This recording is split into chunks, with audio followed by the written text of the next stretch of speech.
Nicky Hawkins, outside the London Stadium, West Ham Fan TV. Now, it has been an awful long time since I've said that. 17 months since I stood out here with the last fan I interviewed at Southampton.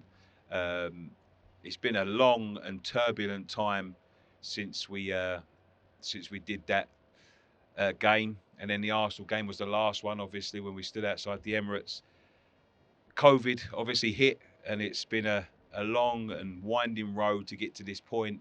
But we're about a week away now from the beginning of, well, like the friendly, I suppose, which with Atlanta, which will finally see a full capacity here, and then another week after that until we get to Newcastle. Dan, it's been a long road, mate. It's been a long road. Um, we was deep in relegation trouble. We go back now. We're in Europe, which is, it's mental. But it's been a long time since we last been here. Are we ready? Are you ready? It's a weird one, isn't it? Because we've been so used to being indoors, watching it on the telly. It's getting out of that comfort zone, but it's be exciting to actually be back and experience the atmosphere. That's what I want to do. Experience the atmosphere, the noise. And this place can make a noise. We know it can generate an atmosphere. It's a bit harder, but we know it can. And when it's rocking, it's rocking. And Well, will atmosphere make a return? So will people be well up for it when we get back? Will this place be rocking? yeah, I mean, I expect it so. It should. Where people ain't been able to go, I expect it to be, louder than it's ever been before, just because of the fact of people are excited just to be back. And with what of a great season we've had, and we ain't been able to experience it, what a good season it's been. Now to finally be able to get there and see what we've been missing out on this team, and hopefully we can strengthen it, which we'll talk about in other videos. But actually being able to get behind this team and these players and see some players like Sufal and Suchek more and Ben Rama and all of these players that we get to see live now, I think fans will be well up for it. I mean, it's going to be a strange one, isn't it? Coming back. I mean, I've got apprehensions about whether this is going to stick around. We've still got, COVID cases rising and falling and rising and falling. We've got the winter to deal with, of course. Um, let's speculate a little bit about the lines at this place, because there are. You need COVID passport and all of that sort of thing. I know you haven't quite got it yet, so you're a bit worried about how it's going to work. How do you think it's going to work? Yeah, that you know what, when you talk about are you looking forward to coming back and how you feeling, that's the bit I'm not looking forward to, because everyone knows it's a pain in the ass to get here. Queue for the bag check, then you got a queue to get in the stadium. Now I feel like there's going to be another section where people are checking your bloody COVID passports and all of that, and you're doing little temperature checks, and that is going to really add to the queues and the time to get into the stadium. And then the digital ticket thing that we've all got to worry I was just about to mention that. Yeah, that is going to create another little build up. Whereas before people would have been able to just scan it. Now people are going to be getting their phones, and then your phone might go on sleep mode or lock itself just as you get to it. Then you got to wait for someone to put their password in. And the Wi-Fi here. What happens if you ain't got connection? Well, that's it. If you get your 4G connection, sometimes you can't even get on it. So it's a weird one. They might let you say you don't have it pre-downloaded on your phone or whatever, but it's just an extra piss about, isn't it? And that is the problem. Early on, there's going to be a lot of teething problems with all of that. They may end up getting it right, but it's just another thing where it's just exhausting just to get into the bloody ground. I would say, if anyone, just try and get down early. So we're coming back here, Dan, and obviously we're back here for the first time in a long time. Has absence made the heart grow fonder? You feeling any more affiliation to the place now? I know we've done a lot of filming today in Upton Park, which brought back a lot of the old memories. But have you missed the place?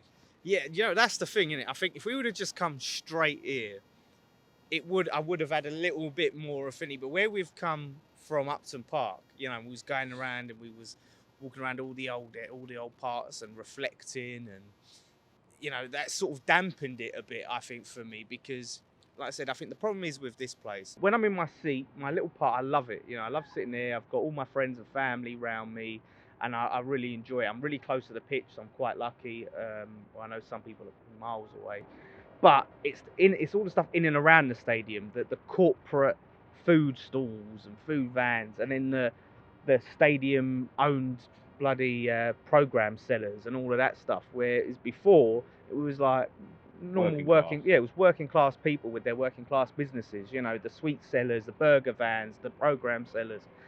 you know, and when you walk down and you're seeing all that, that's all part of the match day. But that's always been the problem, I think, for me in terms of that match day feeling. That's what's missing is on the outside. So if they could get that right and they could tweak this could really feel, you know, special. It will never compare to what we had, but it could feel a bit more like home. Just quickly, as of today, still nothing in. Yeah, by the time this goes out, we may have a goalkeeper, but which isn't a priority. I mean, he's a good goalkeeper, Areola, but we're still desperately needing that striker badly, and that is the thing. You know, they could really have this place rocking next season if they get the squad right. European nights, another good season like last season. We've got a good team, a good core team. They're starting 11. If no injuries, this starting 11 can go far. We can have a good cup run. We can finish back in the top 6 or top 7 again, right? However, it don't work like that. And injuries, they will come back to bite. You know, we had a key injury to Declan Rice that probably cost us Champions League. Antonio had multiple injuries. You can't bank on it, can you? And that's where we need that depth. So hopefully we've got a bit more time. If we can just get the numbers in, I would love to see us have a special season where we can actually be here to enjoy it, because we wasn't able to be there to enjoy it, and some of them big wins and amazing games. So I really hope that they do the right thing and get the bloody bodies in. I hope so, mate. Fingers crossed. But first fan cam back. Yeah, it is. I don't know if I've done a fan cam. Does it count as a fan cam? Yeah, I think it does. I I think love I've got to say it's the first ever one. So I'll tick that off. But yeah, so it will be great once we can actually get a lot of our subscribers and viewers in this spot this season and getting to meet them face to face and chat to them, because it's not the same when we do it on the on the webcam with them. I know there's some people that have been doing it on the webcam that maybe don't get to come to the games, and we'll figure some things out for next season and how we can still keep in touch with those people. But it'll be nice to just get all the people back in this very spot outside the London Stadium with Nicky Hawkins. yeah, brilliant. Thank you, mate. That's Cheers. fun. Thank you. Come on, you are.